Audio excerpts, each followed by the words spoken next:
अस्सलाम वालेकुम। फ़्लावर्स तो सबको पसंद होते हैं और सर्दियों में हमें फ़्लावर्स की काफ़ी ज़्यादा वैराइटीज़ देखने को मिलती हैं। लेकिन जब सर्दियां ख़त्म होती हैं, गर्मियों की स्टार्टिंग होती है, तो हमारे अच्छे ख़ासे फ़्लावर्स जो हैं वो ख़त्म हो जाते हैं और कुछ अरसा लगता है गर्मियों के फ़्लावर्स को खिलने में। तो ऐसे में सदाबहार के प्लांट हमारे गार्डन को एक बहुत अच्छा लुक देते हैं और काफ़ी हद तक वो इसकी कमी को पूरा करते हैं। जैसे कि मैं आपको दिखाऊं कि मेरे इस गार्डन में फ़्लावर्स के प्लांट नहीं है, मेरे दूसरे गार्डन में है। लेकिन थोड़े थोड़े फासले पर मैंने सदाबहार के कुछ प्लांट्स लगाए हैं जो थोड़ा सा प्यारा लुक देते हैं। जैसे कि आप देखें कि मैंने ये सदाबहार के ये प्लांट इसके अंदर लगाए हुए हैं। इसी तरह थोड़े फासले पर मैंने इधर भी लगाए हुए हैं, दिखाती हूँ आपको, थोड़ा आगे लगाए हुए हैं। ये देखिए, ये आप देखें। तो मेरे इस गार्डन में मैंने अपने फ्लावर्स के दूसरे प्लांट जो है वो नहीं लगाए हुए। मैं ज़्यादातर इसमें फ्रूट्स के और वेजिटेबल यहाँ लगाती हूँ। फ्लावर्स के मैंने दूसरे अपने गार्डन में लगाए हुए हैं। तो आप देखें कि मेरे यहाँ पर हर तरफ मैंने दूर तक यहाँ पर अपने फ्लावर्स के सदाबहार के लगाए हुए हैं। तो सदाबहार के प्लांट जो हैं वो देखने में बहुत खूबसूरत लगते हैं, बहुत ईजी टू ग्रो हैं और हम इनको बहुत आसानी से एक जगह से दूसरी जगह हम इसको समझिए मुंतकिल भी कर सकते हैं, इनकी कटिंग भी लगा सकते हैं। तो आज मैंने सोचा कि क्यों ना एक ऐसा पॉट तैयार किया जाए और आप लोग को कटिंग लगाने के बारे में बताया जाए। बाज़ दफ़ा ऐसा होता है कि हमारे जहन से निकल जाता है, हम सोचते हैं कि इतने बड़े प्लांट हो गए हैं और बहुत से लोगों को ये मालूम भी नहीं होता कि इसको हम कटिंग के ज़रिए भी ग्रो कर सकते हैं। लिहाजा आज मैंने इसके एक पॉट तैयार करूँगी जिसके अंदर हम सदाबहार की मुख्तलिफ़ जो हैं वो फ्लावर्स को कट करके और कटिंग निकाल के और हम उसमें लगाएंगे। असल में होता ये है कि सदाबहार जो है वो मुख्तलिफ़ वैराइटीज़ में पाया जाता है।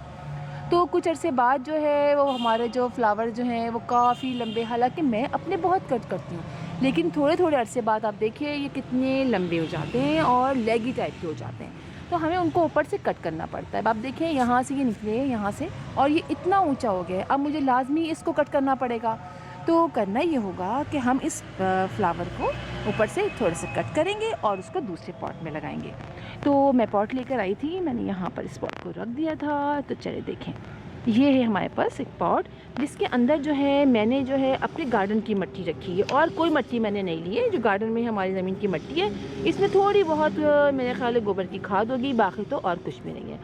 तो हम यहाँ से इसको कट करेंगे थोड़े थोड़े से इसके ब्रांचेस और फिर मैं आपको बताती हूँ कि हम किस तरीके से इसको लगाएंगे। बहुत इजी है और इसी पॉट के अंदर हम 3-4 तरह के जो है वो कलर्स के ब्रांचेस लगाएंगे। एक ब्रांच में यहाँ से कट कर रही हूँ, थोड़ा कम से कम 6 इंच तक का कटिंग जो होती है वो अच्छी होती है। तो हम एक ब्रांच यहाँ से कट कर लेते हैं।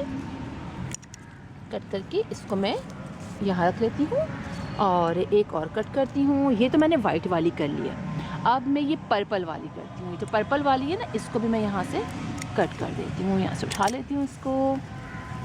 ये देखें, एक मैंने कटिंग ये पर्पल वाली ले ली है और एक जो है वाइट पर्पल दोनों हो गए। एक जो है वो डार्क पर्पल ले लेते हैं, ये डार्क पर्पल है, इसकी भी 6 इंच की कटिंग काट लेते हैं हम। मैं इसको भी ले लेती हूँ यहाँ से, कहाँ गई, ये ले ली। यानी 3 तरह की कटिंग मैं इसके अंदर ग्रो करूँगी। अच्छा, इसको करना क्या होगा? करना सिर्फ ये होगा कि ये जो नीचे के इसकी पोर्शन है ना, इसको हम निकाल देंगे, इसको ये नीचे से ये निकाल देते हैं और इसके भी निकाल देंगे। इन सब की लीव्स को नीचे से निकाल देते हैं ताकि हमें ये निकलने में, इसकी रूट्स निकलने में आसानी हो। ठीक है, अब हमने अच्छा, अब बहुत सारे इसके वेरीगेटेड भी होते हैं सदाबहार के। ये तो हमारे देसी है ना, वाइट पर्पल, लेकिन इसमें एक वेरीगेटेड है, वो आपको दिखाती हूँ मैं। ये वाला देखिए आप, ये वरना हमन है 3 तरह के होते हैं। लाइट पर्पल होता है, पर्पल, डार्क पर्पल और एक वाइट होता है। तो ये हमारे लोकल होते हैं और बाकी जो हैं वेरीगेटेड जो होते हैं। तो उसमें ये 3 जो है मैं इसको ऐसे इसके अंदर ऐसे होल कर लेते हैं और होल करके इसके अंदर लगा लेते हैं। एक ये किया, इसको बंद कर दिया और एक ये लिया, इसको ऐसे बंद कर दिया। सिंपली हमें ये करना है और आप यकीन माने बहुत इजी टू ग्रो है, बहुत आराम से आपके ये प्लांट इसमें 3 रंग के लग जाएंगे। अच्छा, मुझे ग्राफ्टिंग करने का भी बहुत हो रहा है, मैंने ग्राफ्टिंग भी की हुई है इसकी, मैं आपको वो भी दिखाऊंगी, बनाना बताऊंगी ग्राफ्टिंग करना इसका। तो बहुत आसान है और बहुत अच्छे लगते हैं कि एक ही जो है ये प्लांट के अंदर 2-3 तरह के आपके जो हैं वो फ्लावर्स निकल रहे हैं। तो इसके अंदर मैं पानी डाल देती हूँ, सिर्फ सिंपली आपने, और उसको आपने छाँव में रखना है। ठीक है, पानी मैंने डाल दिया, देखिए ये पानी मैंने डाल दिया है। कुछ भी नहीं और करना आपने इसको। मिट्टी मैंने आपको बताई ना कि हमने मिट्टी जो है वो अपनी नॉर्मल मैंने अपनी गार्डन की ली है। अब ये तीनों मैं लगा के अब मैं इसको छाँव में रख दूँगी। अभी मैं इसको यहाँ रख देती हूँ, फिर मैं इसको छाँव में रख दूँगी। और मैंने अभी कुछ दिनों पहले भी ये लगाए थे और मैंने इसकी वीडियो भी डाली थी। मैं आपको दिखाती हूँ। एक ये कहाँ लगाया था, ये लगाया था, ये देखिए मैं लगाया था, आप ये देख रहे हैं, ये देखिए इसमें लग चुका है। मैंने इसी वीडियो डाली थी तो मैंने लगाया था। और ये धूप में देखिए थोड़ी बहुत धूप भी काफ़ी काफ़ी आती है, डेढ़ घंटा तो आती ही आती है। इसमें भी देखें ये लग गया और एक छोटी सी बर्ड भी स्टार्ट होनी शुरू हो गई है। और मैं आपको दिखाती हूँ, मैंने एक जगह और लगाया था। तो कहाँ है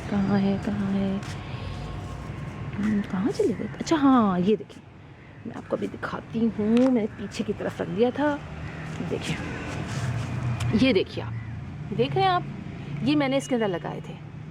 तो एक मैंने ये लगाई थी, ये देखिए इसमें तो फ्लावरिंग भी स्टार्ट हो गई है।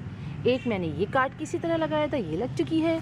और एक देखें ये पीछे, ये देखें अभी तक ज़रा सा टेढ़ा मेढ़ा हो रहा है, कुछ शरारतें कर रहा है। तो ये देखें ये एक ये निकला, ये भी देखिए, हमने इसको ज़्यादा टच नहीं करना होता है, ठीक है। अब देखिए मेरा ये वाला प्लांट जो है, ये चारों शाखें मैंने एक साथ लगाई थी, लेकिन इसको देखें आप, ये अभी तक ज़रा से गिर रहा है। अब हमें परेशान होकर इसको उखाड़ना नहीं है, पानी हमें ऐसे ही डालना है। जिस तरह ये दो अच्छी तरह लग गए, तीसरा भी अब काफ़ी नॉर्मल हो रहा है, चौथा भी खुद हो जाएगा। तो परेशान होने की बात नहीं होती है। हम अक्सर गार्डन में जाते हैं, हम नर्सरी जाते हैं, तो हम देखते हैं कि छोटे छोटे ना प्लांट्स के अंदर फ्लावर निकले हुए होते हैं। तो मैं अक्सर सोचती थी कि कौन सी चीज़, मैंने कई दफ़ा पूछा भी उनसे, वैसे तो मैं जाती नहीं हूँ, बहुत ही कम जाती हूँ, पूछा तो वो कहते हैं कि कुछ भी नहीं, हम तो नॉर्मल खाद इस्तेमाल करते हैं। अब मुझे अंदाज़ा होता है काफ़ी अर्से बाद जिस वक्त का पता चला कि इस तरह के ब्रांचेस काट करके वो लगा देते हैं और उसमें छोटे फ़ौरन फ्लावरिंग स्टार्ट हो जाती है। और मैं कहती हूँ इतनी छोटे से फ्लावर प्लांट के अंदर फ्लावरिंग स्टार्ट हो गई है। हमारे यहाँ तो थोड़े बड़े होके तब होती है। तो वो इस तरह करते, कटिंग लगाते हैं और कटिंग से फ़ौरन ही फ्लावर स्टार्ट हो जाते हैं। तो आपने देखा, आप भी इस तरह कीजिए। अपने जो भी प्लांट आप चाहते हैं, आप उसके फ्लावर्स जो हैं वो ला के आप उसको अपने कटिंग कीजिए। इस तरह से एक पॉट लाइए और उससे कई पॉट आप तैयार कर लीजिए कटिंग लगा के। तो इंशाल्लाह फिर मुलाकात होगी आपसे। उम्मीद है कि आपको वीडियो पसंद आई होगी। आइंदा किसी वीडियो तक के लिए अल्लाह हाफ़िज़।